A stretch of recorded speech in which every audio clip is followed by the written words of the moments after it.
बिस्मिल्लाहिर्रहमानिर्रहीम। अगर आँखों के आगे धुंधलापन नज़र आता हो तो निहार मुँह सुरमा आँख में डालने से आँखें ठीक हो जाती हैं। ख़ारिश का मसला हो तो अमरूद के पत्ते जलाकर ख़ारिश वाली जगह पर लगाएं, ख़ारिश ख़त्म हो जाएगी। शहतूत के पत्तों में दही मिलाकर बालों में लगाने से 70 साल तक बाल कमज़ोर नहीं होंगे। अनानास को पीसकर इसमें केले का जूस मिलाकर खाने से 90 साल तक चेहरा जवान रहेगा।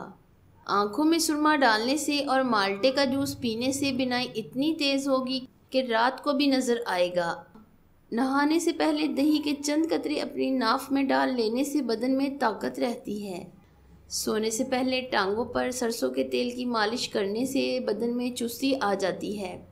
नाश्ते से पहले नीम के दरख्त का मसवाक बनाकर दांतों पर रगड़ने से दांत में कीड़ा नहीं लगेगा। दही में अंडे डालकर खाने से बाल मजबूत होते हैं। गर्म पानी में कांच के बर्तन डुबोने से कांच के जुड़े हुए बर्तन खुल जाते हैं। ज़्यादा थूकने से दिमाग कमज़ोर होता है। बार बार थूकने से चेहरे पर खुश्की आती है। मैदे में सोजिश का मसला हो और हमल ना ठहरता हो, अनार खाने से मैदे की सोजिश ख़त्म हो जाती है और हमल भी ठहर जाता है।